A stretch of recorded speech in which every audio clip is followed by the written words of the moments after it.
Ladies and gentlemen, welcome to Man in America. I'm your host, Seth Holhouse, coming to you from the sometimes sunny Ohio, sometimes chemtrailed skies. All right, folks, so the crypto market has lost trillions of dollars, around 2/3 of its value, in what some people are calling the cryptopocalypse, where just months ago investors were bursting with optimism. Many are now in financial ruin. But is this just the first major domino in the coming global economic collapse? So, folks, this crypto cat crash, combined with a shaky housing market, snowballing inflation, crumbling supply chains, and the dollar on its deathbed, has a lot of you concerned about what the world's financial future holds. So, joining me today is Zak Paine, aka RedPill78. And we're going to talk about what lies ahead. So, folks, if you are not following me on social media, make sure you are. I'm there as Man in America on Telegram and Truth Social. Today's show is brought to you by Rise TV. Look, it's the viewers of Rise TV that are the reason why I'm doing Man in America full time. With big tech censorship, the demonetization, they've made it really tough for people like me and the RedPill78, folks with a mission to tell the truth. And that's why we've built Rise TV. Because right now we're at war, but it's an information war. And Man in America, this is how I'm fighting. So over on Rise, we have a massive content library and an amazing community of patriots. Plus, towards the second half of today's show, we'll be doing a live Q&A with Zach on Rise TV only. So if you want to check it out, there's a link for a free trial in the description below. So come try it out. I think you'll end up staying.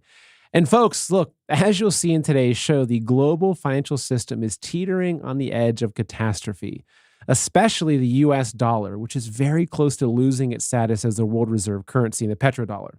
So for those of you that have had your savings in an IRA or the stock market, you may want to consider moving your money into assets that have stood the test of time, gold and silver. And to do that, I highly recommend Noble Gold. So Noble Gold has an A+ rating with the Better Business Bureau and hundreds of 5-star ratings.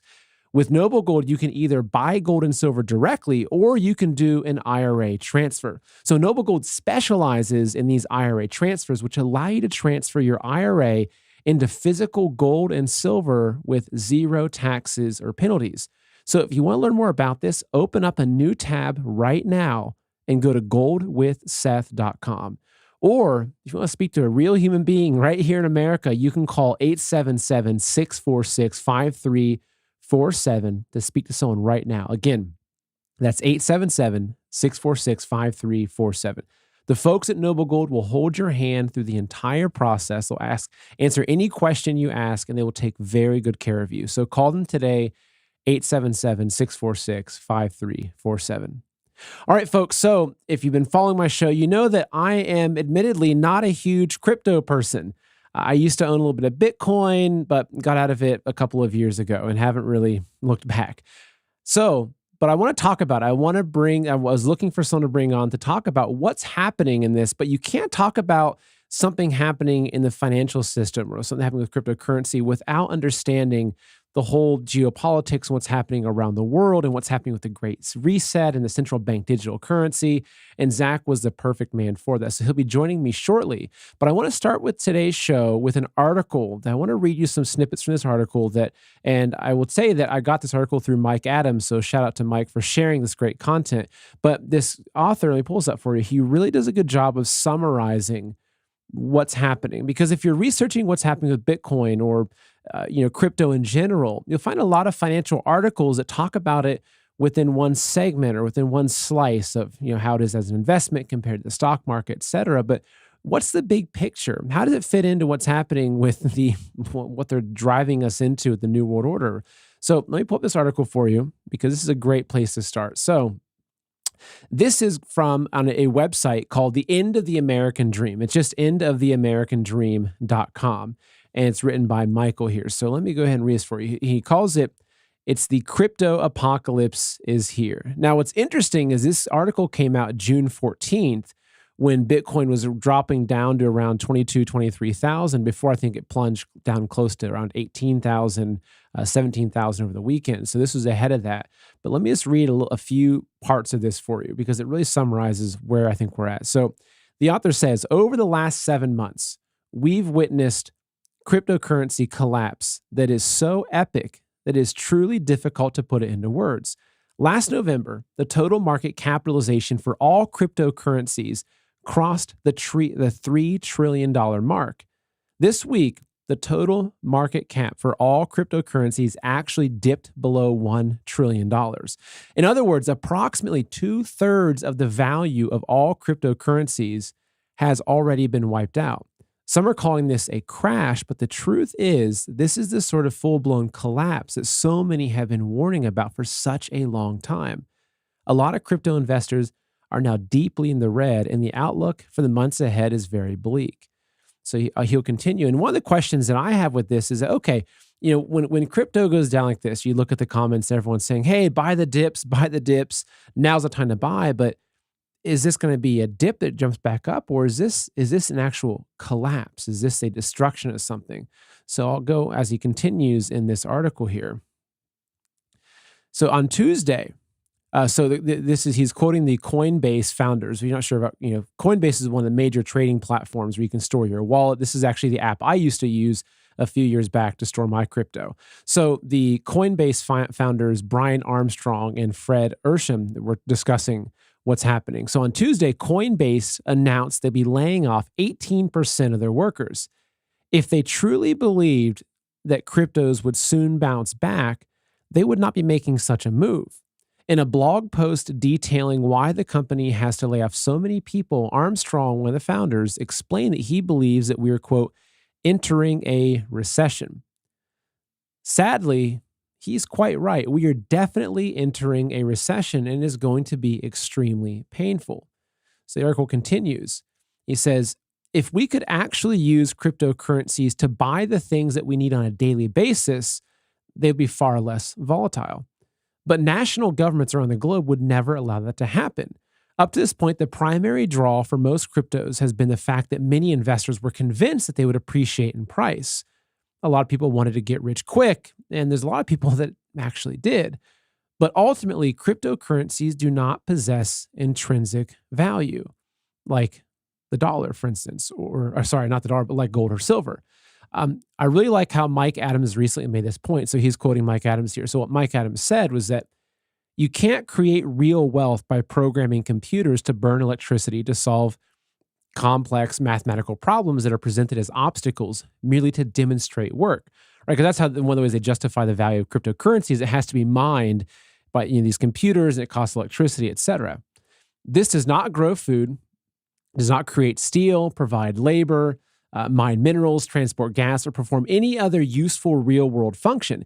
It merely burns electricity and allows a few people for a temporary period of time to pretend like they're billionaires because they have shared ledger spreadsheets containing larger and larger numbers. So here's the ending of the article. If you were able to make a lot of money before the crypto market finally collapsed, I think that's great. Unfortunately, a lot of investors are now deeply in the red. As I've reminded my readers over and over again, you only make money in the financial markets if you get out in time. Nothing in the financial world lasts forever. The crypto apocalypse is here, and it certainly won't be the last apocalypse that Wall Street experiences.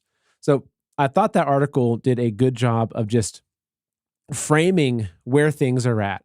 And so now I'm going to bring on Zak from RedPill78. If you're not familiar with Zak, he is a long-term truth teller. I mean, he was telling truth when I was in my diaper still. This guy has been putting himself out there, really, really fighting against people like Media Matters and all these corrupt organizations to really expose the deep state and what's happening. So let's go ahead and welcome onto our show, Zak Paine from RedPill78. Zak, thank you so much for being on here. Oops, I'm not getting your audio. Kate, are you getting his audio? Hey, Zak, I'm not getting your audio.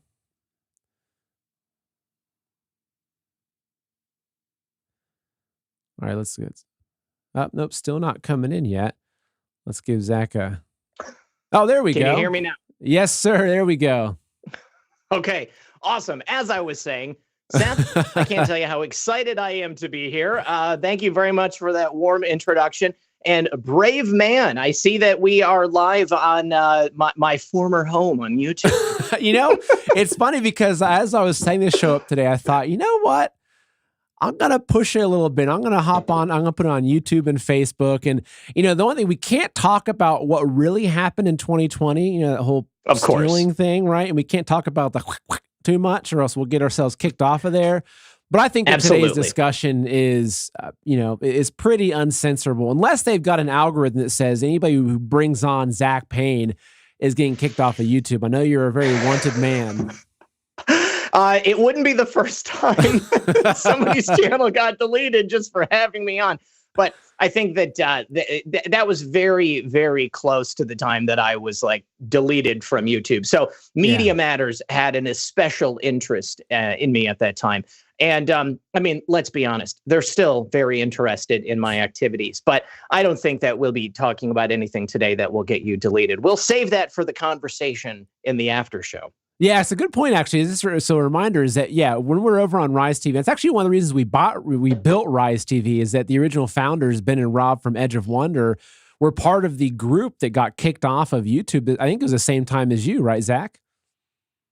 Yeah, I believe we were all deleted on the same day. Yeah, it was right ahead of that fake laptop story, the Hunter Biden thing that was coming out. That's right. Total misinformation. Russian disinfo. Yeah. Exactly.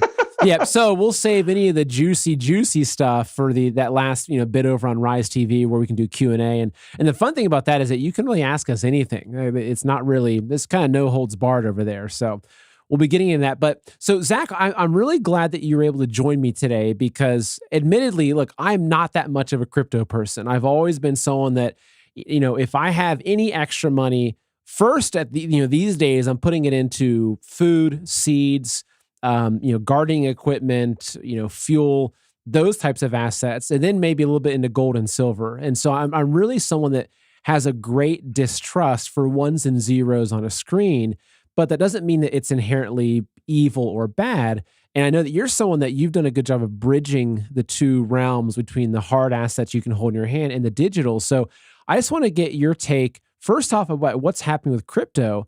But then I really want to dive into what's the bigger picture. How does this relate to the central banking digital currency? How does it relate to the Great Reset, and where are we headed? Well, I see the idea of a central bank digital currency as the Federal Reserve or any type of sovereign nation attempting to get into crypto kind of late in the game. I think it's inevitable. Crypto is like, the coming of computers was back in the 1970s. It's happening. It's going to happen. And you can either be part of it or you can miss the boat. Central bank digital currency is not good in terms of storage of your own personal wealth. That's going to be something that allows them to really implement one of those social credit scores, because they're truly going to have total control over every aspect of our financial lives if a CBDC is implemented. Just because it's implemented doesn't mean that we have to use it as our main store of value. There's a lot of people who are concerned about crypto because of the possibility that it could be connected to some type of, apocalyptic, coming of an evil person. I don't know. I'm trying to say this without getting too weird. But I don't think it necessarily is. People think that crypto is used for criminal activity and that because it's digital, that it can't be traced. That couldn't be further from the truth. I just, when we talked yesterday and you said you wanted to talk about this, I was like, well, perfect timing, because I literally had just talked to somebody else about it before we got on the phone. And crypto is completely traceable. There have been people who have committed some major financial crimes using cryptocurrency. And at the end of the day, they get caught because all of the ledgers are publicly available. So think about it like this. When the police are looking to connect someone to a crime, they can use your cell phone because it has a unique device identifier. They can see where it's been based upon your travels. So they can connect it to different towers and they can triangulate your position at the time that a crime was committed. And they can say, well, you're the only person who went to Ace Hardware and then ended up at the murder scene and then also at the scene where the body was buried. Okay. Which is kind of like the whole premise of 2000 Mules, right? Using the geo tracking, right? That's correct. Yes. I wasn't going to say it, but yes, that's definitely it. Or should I said like 1,000 donkeys, since we're on YouTube. There you go. But so let's say that you are a person who wants to get around the current sanctions on Russia, and you think you're going to get cute and send $10 million in Bitcoin to Vladimir Putin's wallet. All right. The federal government can look at that major transaction, because that's considered a whale transaction. And they can say, well, whose wallet address sent this to Vladimir Putin? Because we know Vladimir Putin's wallet address, and we know that somebody had this $10 million payment sent. Well, they can track that, and they can figure out that you sent that. In the same way that they can track it and figure out if you pay for a hitman to murder your wife, or you pay for some other crime that is traceable through the money that was sent. To me, the ultimate currency to use if you're a criminal is paper money. It's cold hard cash, okay? Because you can launder that cash. You can make it completely untraceable. If you launder money and you have a big pile of $1 bills and you want to use that to purchase something illegal, then you can give that to somebody and they'll never know. The government will never know if that person launders their money. But even if they figure out that person suddenly got a bunch of money, they're not going to be able to necessarily know that it came from you. So I think that crypto is much better in terms of legality and accountability. And if you think about it, another thing that people say about crypto is that it doesn't really have any value because it's just the ones and zeros on your computer. People are just making it up out of nothing. The only reason that anything has any value is because people believe that it has value. Yeah. And the same is true for paper money. I mean, you could say that a Ferrari, which is a $250,000 car, only has, say $10,000 worth of alloys and materials in it. Sure. What makes it a $250,000 car is that people will line up to pay that much, right? Exactly. And the only reason the US dollar is worth anything is because people believe that it has value. Those dollar bills printed by the Fed have nothing backing them up. It's just a promise, okay? Crypto is, again, traceable, and people believe that it has value because it's desirable, and people are trading it, and they're willing to pay a certain amount of money for it. And right now, we are seeing the crash in the crypto market, I think, as a direct result of the crash in the financial market. There's a lot of people out there who had a lot of value stored up in crypto. So, at its height, Bitcoin was 65,000, 67,000, something like that. And if you find yourself in a position like we are today, where everything is costing 30% more, and suddenly, just to survive, you need to have more money, how are you going to get it unless you have a whole bunch of crypto in your wallet? Maybe you're not able to go to your bank account and pull out a bunch of money to pay the extra bills, but you have 25 Bitcoin. You sell off several of those Bitcoin, and then you have that transferred into cold hard cash, and you can use it in the real world. So when you have people all over the world suddenly needing to gather that value back from their crypto, and they sell it all off, that's going to cause a crash in the value. But then it continues to slide because people see that the value is sliding, and then they want to get in, fear of missing out. They want to get in at that high price, get that value back out, and they start selling it too. And the point at which it's going to stabilize is when people don't need to pull all that out again. As long as there is just average everyday trading going on, and people believe that Bitcoin and other cryptocurrencies are going to maintain their value, I don't think that it's going to be a big problem. And I see what's happening right now as a temporary issue. We've had financial crashes here in the United States. I see crypto as very similar to the stock market. We're losing value on all of these different companies. I just said in my last show that I just got off of, the United States has lost $10 trillion in wealth since January of this year. And that's from a variety of things. That includes crypto, that includes the stock market, that includes, companies shutting down, just a whole host of different things. I think all of that wealth will come back. And in the same way the stock market's going to rise back up again, I think crypto will rise back up again as well. And I'm not touching mine because I believe that. That's very, very helpful. Now, so what I'm kind of gathering from that is that obviously it's really supply and demand, right? As with anything, if I sell donuts and everyone wants one and I only have 10 of them, I can sell them for a lot of money versus the inverse of that. So I think in a normal market situation where people are relatively okay financially, then I can see how it maintains its value. But as I understand what you're saying, that what happens and what's kind of caused some of what they call the crash recently, and even like what Mike Adams is calling the .com crash, right? Is with crypto, is that people with inflation, with everything happening, all these businesses shutting down, people not being able to find work, et cetera, that say they had $20,000 sitting in their Coinbase account. Well, they now need to pull that out or kind of sell off that or kind of dump their crypto. Really, they have to pull that out so they can, pay rent or, buy food for their family or pay for, Joe Biden's gas, right? So, But the question is because so what I follow and what I've been really focusing on is what's happening with the dollar, because what I'm seeing play out here is that after the Ukraine war started, that kicked off a series of dominoes.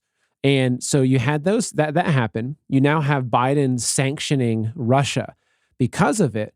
But now what it looks like is happening is that China and Russia and the other BRICS nations are teaming up together to destabilize the dollar with the goal of basically removing the dollar as the petrodollar and as the world reserve currency. Now, if that happens, right, as you mentioned, the dollar, our currency since the 70s hasn't been backed by anything.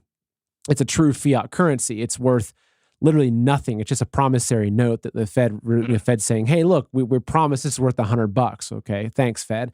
We trust you a whole lot." But so with what's coming with this is that if the dollar, which people are already losing confidence, countries are losing a lot of confidence for the U.S. dollar, and especially you have Saudi Arabia now opening up discussion about having trading oil in the yuan, which it's really the petrodollar set up by the U.S. that's really kind of maintained the dollar dominance in the world. So if we lose that, which I expect that we will, like that just and it's almost as if they planned to do that, right? It's as if part of Biden's job was to crash the dollar. That's going to send us not into a recession, but it's going to send us into a depression. I mean, it's going to be a really difficult time because we're going to see hyperinflation, I think, in America, like what you would have seen in the Weimar Republic or what you saw in Venezuela. So if that then happens, and now people, say my $100 is only worth $10, wouldn't you expect even more people to be pulling their money out of crypto and putting it into what's needed to survive, like oil to heat your home or whatever? And wouldn't you expect that as the global financial system starts to crumble, because so much of it is tied to the US dollar, as that crumbles, that it will continue to pull down the crypto market with it?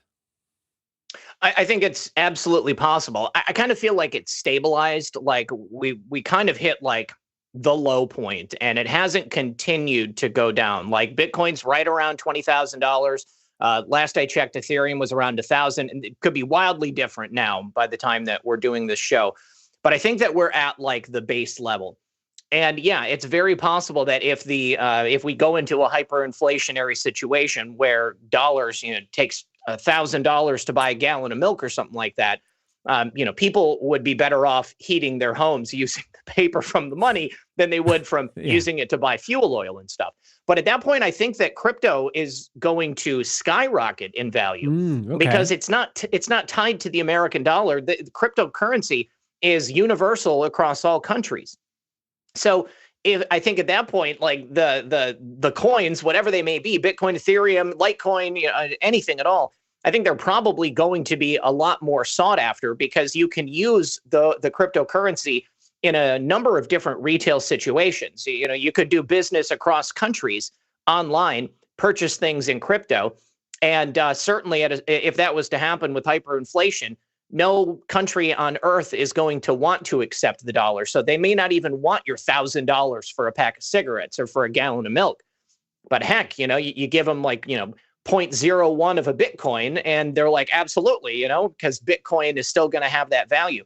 So yeah, I think that it's going to be a lot more desirable. Now, people in America might necessarily need to cash in that crypto in order to do stuff. Yeah. But I think it's going to be more likely that they're going to keep it in crypto form and do business digitally.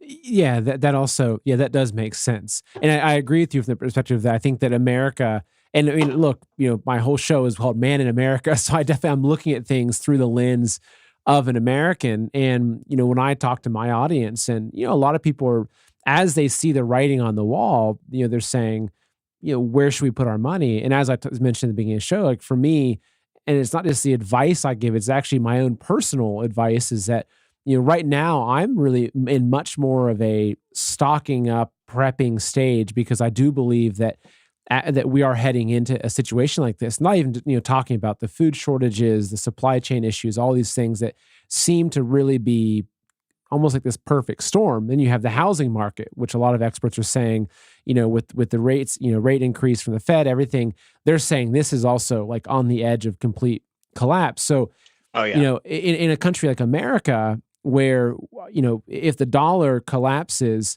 we would face the kind of the worst end of that here in America. Obviously, that's our national currency. So do you think that you would quickly see stores, for instance, be converting over to accepting Bitcoin? Because my assessment and kind of my belief is that in that kind of a situation, if you look at historically, like say Venezuela, for instance, people were trading Bic lighters, right? I think that we, in that type of situation, that can people even afford to have a cell phone? Can people even afford to have internet? You know what I mean? So my thoughts is that in that situation, it'll be returning much more to a barter economy where maybe you've got physical gold and silver are also being traded amidst that. What are your thoughts on that? Well, I think that both of those things will probably happen. I think that if we are, if the dollar is worthless, then people, stores are not going to want to accept it. I mean, we may see a total collapse of the retail market and just go to a strictly barter type society because, how are they going to pay their bills to produce goods and services? And how are they going to purchase parts from China if the dollar is worthless? So, yeah, I think that we are going to certainly, the collapse of the dollar will speed the acceptance of cryptocurrency as a form of retail payment. That'll be inevitable. It's already happening. You can set it up as a payment processor to accept crypto right now.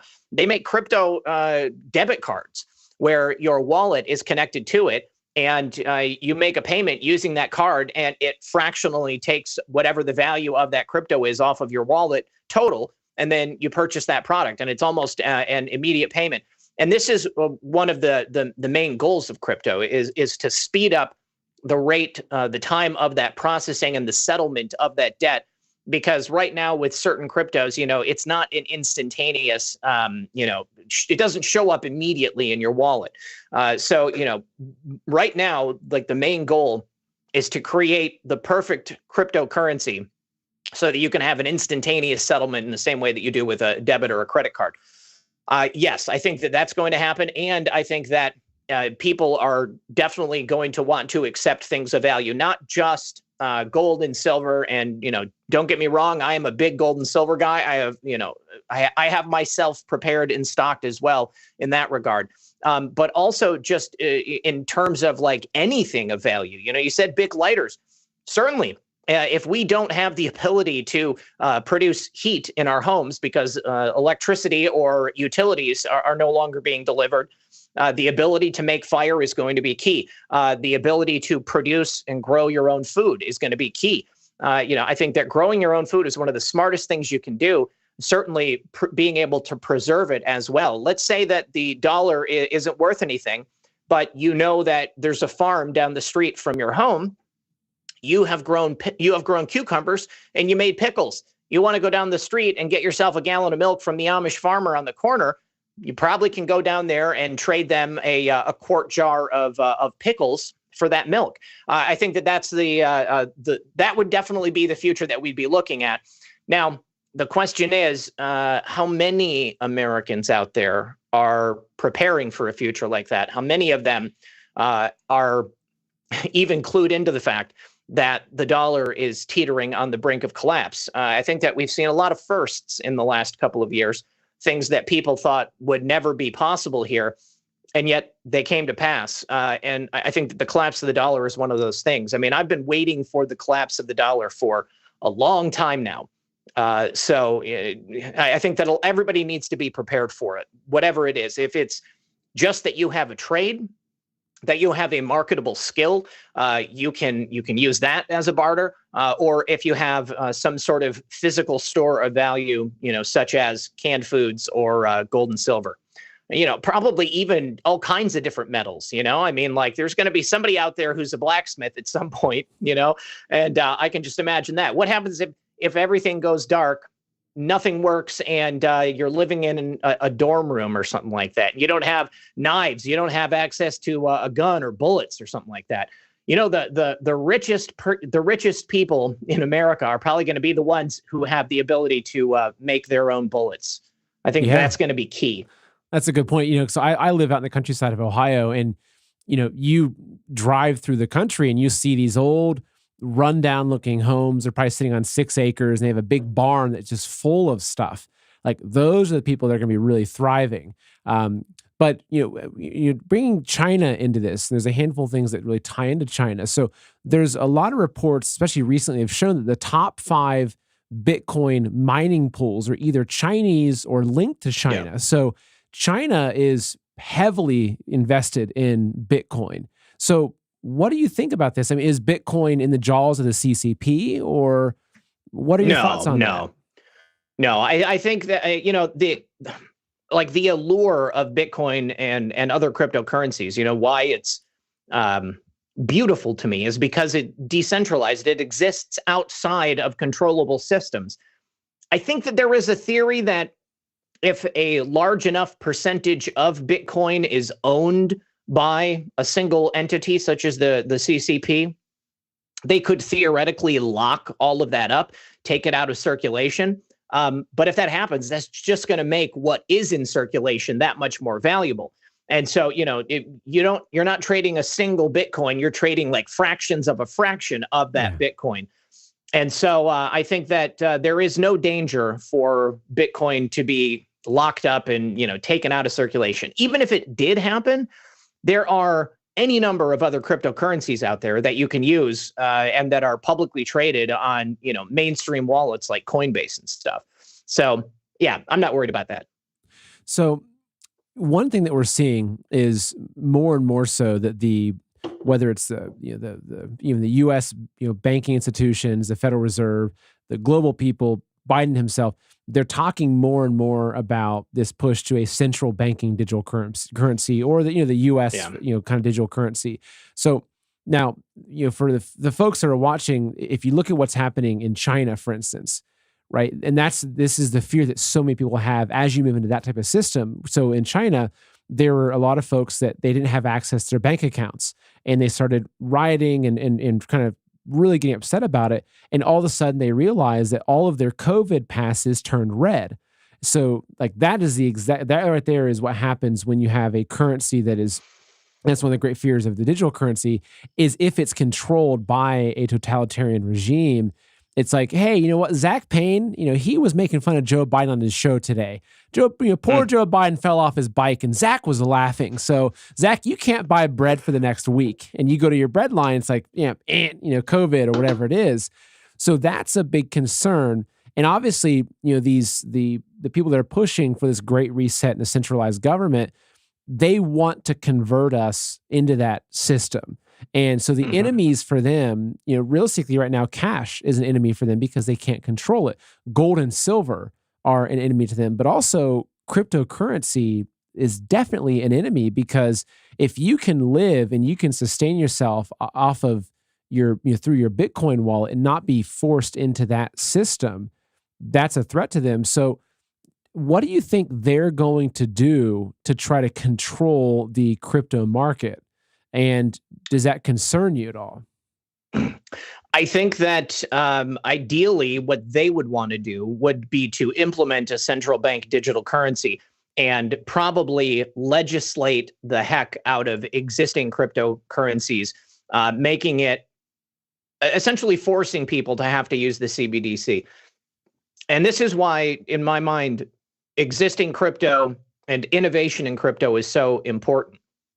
Because if we can implement systems that allow for retail use of any number of different cryptocurrencies, if we can implement that all over the world and make it adopted, as a de facto form of payment, then it makes it that much harder for a central bank or for the global bank. What is it? The World Bank.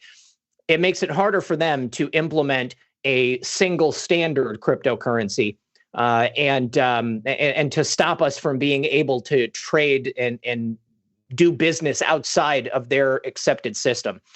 And you're right, it is a huge danger to them. If we have any form of power, it makes it impossible for them to control us in the way that they want. The only way that they'd be able to implement that one world system is if they can centralize any number of these processes inside their own framework. And so that's why I like crypto, and that's why I'm going to continue using it as a form of storing my wealth. Not that I have a lot of money, but it's funny because when people are like, they say, why do you have an ad on your show, right? Because I run ads, or we've got Rise TV, and it's like, look, you don't realize this. If I was a liberal talk show, if I went and joined the Young Turks or whatever it is, I'd be making bank, right? Like yes. You and I, if you and I were out there pushing trans stuff and all that, we were kind of worshiping Joe Biden, we'd probably be making like $100,000 a month, right? On YouTube. Oh, yeah. Like you can make, it's like people make a lot of money on there, but the reality is that, we can't. Like that's part of it, is that they've cut us off. And again, that right there is an example of what happens when a digital system, especially as a digital system, allows us to, make a living, is in the hands of the wrong people. It gives them that kind of control. That's exactly it. And you're right. Here's the thing. I've never understood why someone would want to denigrate us for making a living doing what we love to do. And, with an honorable mission, as far as I'm concerned. We are standing up in the face of tyranny. We are having the courage to get out there and say what we feel, what we believe to be true, and what is objectively true 9 times out of 10. For myself, I try to be as honorable as I possibly can. I bring integrity to what I say and how I behave. And, I have just as much of a right to survive and feed my family as anybody else. I don't think that anybody out there would go in Dan Bongino's chat and say, how dare you, Dan, give me a series of ads for, My Pillow or your towel company, or tell us where to buy insurance, like you shill. Nobody would say that. Nobody would ever say that. I think 9 times out of 10, when we see things like that, this is a controlled op from the other side. We are in the midst of an information war right here. And us going on the air and speaking truth is another example of something that is in direct conflict with their overall goal to control us, our thoughts, our actions, our movements, our monetary purchases, all across the board. They want to control us. And in order to do that, they have to clamp down the reins of communication. And that's why we got deleted. That's why our speech was censored. That's why we couldn't make a living doing what we were trying to do. You're absolutely right. There are people probably making hundreds of thousands of dollars every single month on YouTube if you say the right thing, and if you have the right opinions and the right beliefs. Doesn't matter how true they are. So to me, it's like I can't imagine anybody saying that a reporter at a news outlet anywhere doesn't have the right to make a living. I can't imagine anybody going on Tucker Carlson and saying, "How dare you accept a salary from Fox News?" The truth of the matter is we have to be creative. We have to have sponsors who, by the way, don't tell us what to say. They want us to be as open and honest as possible. That's the only way that you can do it. That's the only way it can be possible. But Tucker Carlson, he definitely gets told what to say. The people on Fox News are not to say. That's exactly it. Yeah. So I always assume those people are clown shills that are coming into the chat to try to shame you and make you give up the mission and stop you from going out there and speaking truth. Yeah, absolutely. And speaking of that, folks, if you want to support what I'm doing, you can join Rise TV, which is our Patriot-owned streaming platform built for patriots. So if you want to join us in the Q&A at the towards the latter half of the show, there's a link in the free trial below. It was the right timing to throw that in there. Perfect timing. Perfect timing. But Zach, now here's as we get back to the crypto stuff, here's where I often go. So I live in Central Ohio. I'm about an hour outside of Columbus. Now this year we're seeing the most insane weather I've ever seen in Ohio. And I think you spent some time in Ohio, so you understand this. In the past, so this is June. And in the past probably 6 weeks, we've had probably 6 or 8 violent thunderstorms, like almost tornado level thunderstorms. Winds ripping everywhere. We'd have multiple hailstorms. The power has gone out probably 4 or 5 times. So I've got a whole house generator. It has nothing to do with my last name being whole house. I just like things for the whole house.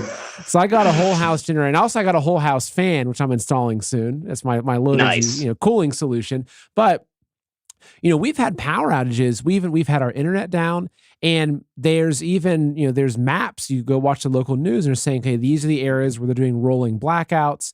So, and this has always been one of my biggest concerns as it relates to crypto. And even honestly, even as it relates to having my money sitting in a bank account. So I've moved all my money just to my local bank that's literally about half a mile down the road, so I can go down there and talk to them. But this is one of the biggest concerns I've had is that, what happens, because they've talked about this. They whether it's Klaus Schwab or Biden, they've talked about this. What happens if we enter into a period where they say, hey, you know what? Putin just hacked our power grid and we're not going to have power, or we don't have power for the next 30 days. For someone that is maybe hedging their bets, have to keep their money in crypto, how do they handle that? What would you do about that? Well, quite honestly, the safest way that you can have your money in crypto is in a hardware wallet. A hardware wallet that you keep in an EMP shielding pouch, so that in case there is some type of catastrophic thing that happens, you can still get to it. But I don't know how valuable it's going to be if nobody else has access to their crypto or their wallets. Eventually you will get that back. That will come back. But even the money that you have in your local bank, Seth, they don't have to keep your money in that bank. Doesn't matter if it's a local credit union or if it's Chase or Bank of America or something. Fractional reserve lending, they only got to keep 10% deposits on hand. Actually, I think that they recently moved that to 0%. Are you kidding me? No, yeah, because I'm actually working on a show right now specifically about inflation and all the different banking, Babylonian money magic. And I think it was within the last year, they moved it so that a bank had to keep 0%, which is, that is literally straight up money magic, where they can just lend out money that is just numbers and zeros. Yeah. So, as far as I'm concerned, there really isn't all that much difference between the fiat system and the cryptocurrency system, except that crypto, you actually have like tracking of it. And you can make sure that coin is actually still there. If they don't even have to keep any of your money in there, I would imagine, so maybe 5-10 people go into the bank on a given day and say, I want all of my deposits back. That would be enough to create it's a wonderful life scenario, like run on the bank. In terms of all of your money, it's difficult to tell people that you should have all of your savings in gold or silver, because I prefer silver because I think it's an easier exchange of value if you find yourself in a situation like that. Not many people are going to want to break up a 1 ounce gold coin. And of course, whoever that person is that you're looking to do some bartering with, Yeah, they'll be happy to take a 1 ounce gold coin for a gallon of milk, but they'll probably also be as happy to take a 1 ounce silver coin. But that's even still like too much money. So, yeah, I think that having as much as you can in silver is probably the smartest scenario. But if the power goes out, if we end up in a Mad Max style dystopian future, I don't know how much any of it's going to matter. The only thing that's going to matter is if brass. you have the ability to grow food, and bullets. Yeah. So, and I love this discussion because I think obviously you and I have different perspectives on this. And my perspective has always been, look, like, because people ask me sometimes, say, hey, look, if I've got 100 grand in my savings account, what would you recommend I do with it? And I always recommend, okay, well, the first question I always ask is, how much have you prepared? Because if you're saying, well, look, even if you have $100,000 in gold and silver and crypto, if you don't have seeds, if you don't have, a couple thousand rounds of ammunition and a couple guns that you know how to use, if you don't have any of those things, well, start there. Or if you don't have any land to grow food on, can you buy some land near your house for a small garden? But, from your perspective, if someone's coming to you and saying, hey, look, I've got X amount of money in the bank that really is just savings, I'm not touching it or say an IRA. What is your perspective about what should go into, say, just cash on hand, precious metals, crypto? How would you approach that? I mean, just being honest, for me, I've got several $1,000s worth of seeds here at my house. I've got a year's worth of non-perishable survival food. I have many thousands of rounds of ammunition and a number of guns. And I have a couple of $1,000s on hand. And then, I don't even know how much gold and silver I've got, I mean, like, I've got a number of different tubes of 25 1 ounce silver coins. And, I really don't know. I mean, it's different for everybody, but I mean, like, I think, having a couple $1,000s on hand in case you have an emergency, I mean, a couple $1,000 I mean, that's like your ball joint goes out now in your car or something like that, having as much silver as you physically can. How much can you fit into a safe? I mean, you don't want it just like sitting out in the living room, because the worst thing that could possibly happen, somebody comes over and wants it from you. Same with your guns. How many guns can you keep in a safe? How many rounds of ammunition can you put into your closet before it puts a strain on the floorboards? I don't know that there is. I don't know that there is a way to quantify exactly how much somebody has, because I am not a financial advisor, not financial advice. I think that the amounts are going to be different for everybody, but I think maybe ask yourself, what would it take for you to feel safe? The reason I have so many seeds is because I know that if it comes down to it, people are going to need to eat first and foremost. And to be able to trade those, it's going to be even more valuable than precious metal, because you can't eat precious metal, and if we've got, roving bandits of Antifa running all over the place, stealing gasoline from people's cars, I mean, not much is going to matter at that point.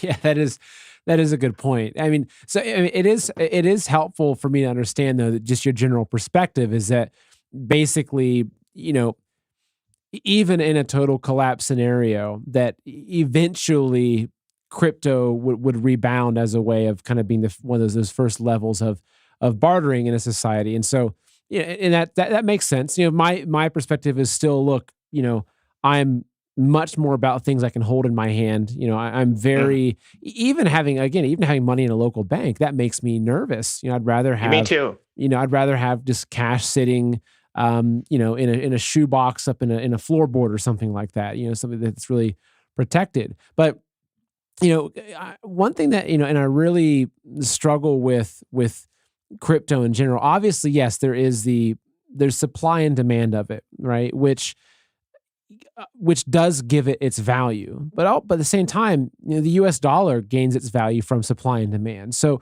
if you look at Rome as an example, right? The dinar, I think I forget the exact currency name, dinar or denarian. I forget, what is it, Kate? Denari. Okay, is that at a certain point, it was gold and silver, and they eventually took it similar to America. They took it they kept removing the amount of silver in it, the amount of precious metal in it until it was nothing, and they experienced hyperinflation. It was almost like Rome was a practice run for modern day America, or it's like the elites looked at Rome and said, okay, let's do exactly what they did. So that's just one example of that. If you look at, say, what happened with Celsius, right, with the crypto trading company, is that they're also in a lot of ways doing this fractional lending, where they're lending out a portion, they're taking people's investments in crypto, then they're reinvesting it in something else and keeping just enough to satisfy. So, is crypto really all that different than a fiat currency in its vulnerability? Because let's just say, even if, say if things really kind of hit the fan in America, and if you have a lot of the American people that pull their money out of crypto, it doesn't have any intrinsic value. It's not backed by anything really. So does that cause concern for you? Oh, I mean, in a manner of speaking, yeah. I don't think it has all that much difference. The one difference, and the important difference, is that it's not controlled by any government or sovereign leader. It's completely in the hands of the people, very democratic in that sense. And that's why I like it, because it's not controlled by anybody. Its entire point of existence is to be decentralized and to put the financial power into the hands of average everyday people. Where is it? Is it Ecuador or something like that, where they've recently adopted Bitcoin as like an official currency? I think El Salvador, I think, was also one of the El Salvador. Really that's what it is. It's El Salvador, yeah. Because I was trying to think about the right-wing death squads back in the day. Yes, El Salvador. The fact that they're using Bitcoin there as an official currency and everybody has to accept it, it's an official currency and they've adopted it, normalizing it for people. But the government of El Salvador doesn't have any power over that cryptocurrency. Every single person holds that themselves, and it's completely outside of the purview of the government. Now, the government can regulate the manner in which crypto can be used. They might put some specific protections on it, or legislate how and when it can be used. One thing that I would like to see from governments is perhaps some type of insurance on the amount of crypto that you have, because just recently there was a huge collapse in something called Luna and Tether. Oh, I saw that. It lost 97, 98% of its value? Yeah, like $3 billion wiped out overnight. And those people that got left holding the bag, the people who got rug pulled, those were just average everyday people. Those were people who believed in Luna and its store of value. And overnight, there were a couple of people who sought to destabilize it and destroy it, and they did. They were able to. So yeah, there is a major vulnerability in crypto. Bitcoin and Ethereum, though, are like the oldest and most accepted. And I think that as people innovate and create safeguards within the specific cryptocurrencies that they're working on, I think there may be ways to overcome that and to remove some of those inherent vulnerabilities. But again, for me, it's all about taking that financial power away from central banks and giving it to people like us. And that's a really helpful perspective, because, and I agree that if you look at how the cabal, or whatever you want to call these criminals, how they've really controlled our world, a lot of it has been through fiat currency, through something that's really not that different than cryptocurrency. But the big difference is that they control it. They can print $30 trillion if they want to and flood the market. And that's been a weapon that they've used to really enslave people, not just the American people. I mean, countries that are forced to buy, can have, their US dollar reserves and everything that's happening globally. So, and this is very helpful for me. So understanding from your perspective that it's really even though, yes, it's not backed by anything. And I'm kind of summarizing this because also for a lot of our viewers, they're asking me questions. Seth, what do you think about crypto? And so basically your perspective is that even though it really is not that different from a fiat currency, it's not backed by anything. It could go to zero overnight, hypothetically.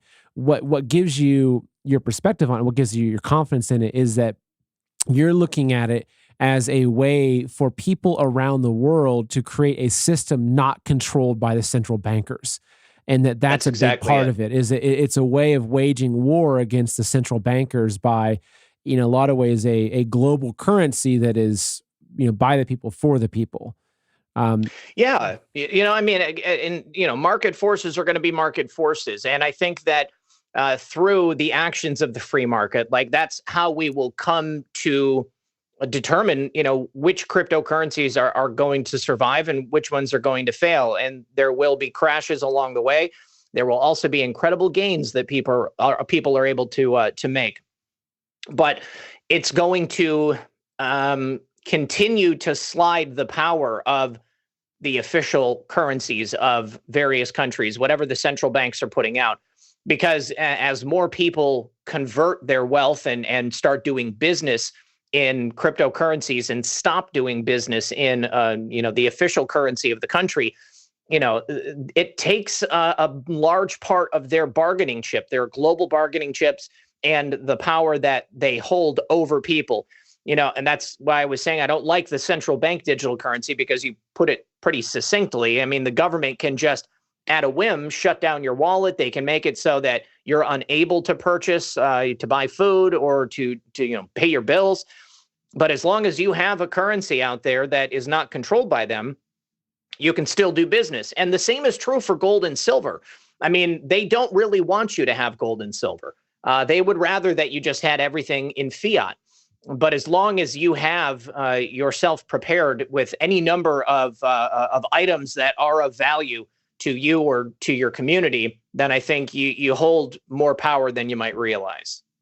That's helpful. So, folks, we are in the next couple of minutes going to transition over to Rise TV for the Q&A. But before we go over there, Zach, where can people find your work? How can they support you? Where can they follow you?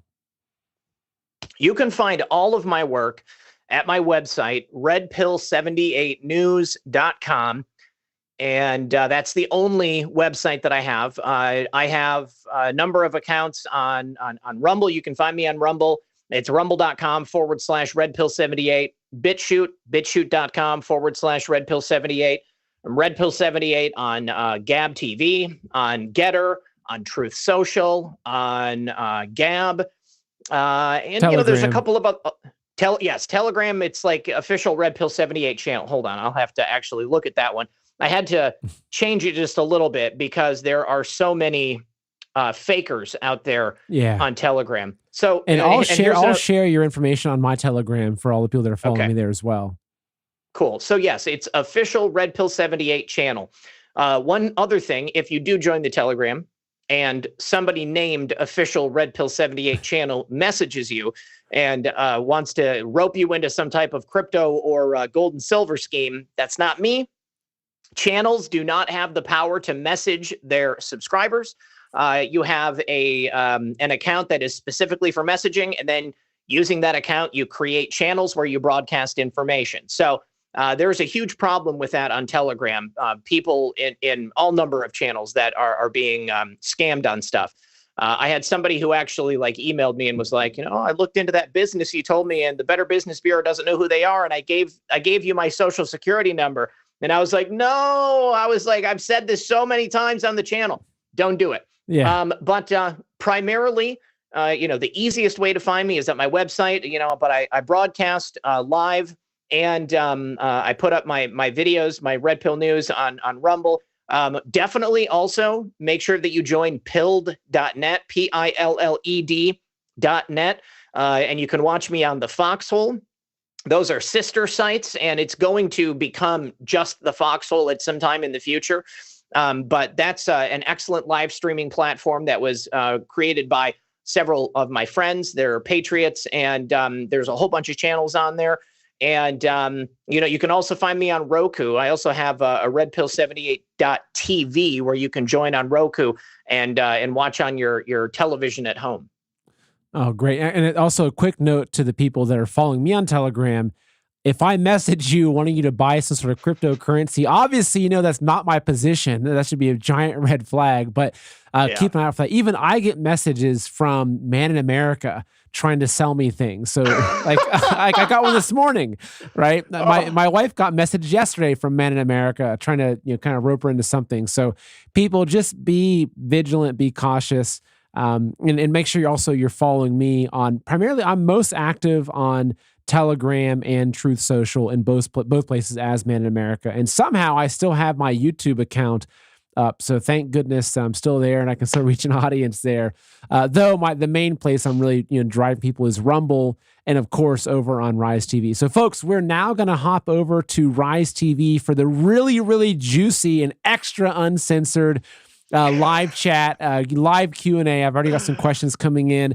And we even have a special guest. So, Zach, your mom is currently online over at Rise TV in the audience. So, and actually, my mom might also be on there. That's awesome. It's going to be a family affair. She's a big fan. Great. I'm glad to hear that. Love you, Mom. So, folks, if you want to come join us, there is a link in the description below for a free trial. If you choose to stick around, it's $9.99 per month, so that for the cost of a few coffees, you can be supporting patriots like myself. So, so Dom, you can go ahead and close off the. Go ahead. Last message. One more thing. You can also support the show directly if you feel so inclined at Cash App. Also, buy me a coffee, and then of course directly through my website and Subscribestar. All of those things are on the website. Great. Because remember, folks, as we mentioned, folks like Zach and myself. We are being persecuted by these big companies, and so they make it really, really hard. Honestly, by now, Zach would be like a multi-millionaire. He'd probably have 5 million people on YouTube. He'd be driving around in a Bentley. But instead, he's fighting for the truth and getting by. That's right. And I don't know that people think about this, but honestly, what Seth and I do is at great personal cost. If we wanted to sell out, if we wanted to just be rich, then there is a formula. And you can look at the Young Turks. You can look at people like David Pakman, those type of people. Obviously we have very different beliefs, but it's possible. There are a lot of people out there who do podcasts and who do broadcasts, and the only thing they have in mind is how much money they can make. That's not why I'm here. That's not why I started this. And I put my neck on the line. Okay, for real. Yeah. Absolutely. And even when I put the first video out there that ended up going viral from Trump, I was getting death threats. I was getting people that found my cell phone number and were calling my cell phone number, leaving like really nasty messages. People were calling my business at the time. So, this is, as you said, this is an information war. So we're out there on the front lines fighting together. So, all right, folks. So please come join us over at Rise TV. We're going to have a lot of fun over there. So Dom, you can go ahead and cut our public streams, Rumble, YouTube, Facebook. And also, if you're on Rumble watching, if you're on YouTube or Facebook, please at least go to Rumble in the future, because Rumble's really done a good job over there. So, all right. Yeah, big ups to Rumble. Yes. So, folks, we are now going to be on Rise TV only. Let me pull up my cut the stream. Yeah, cut the stream. Pull the ripcord. So, if you have any questions at all, in the chat, just write question and give us your question, and we will go through them all.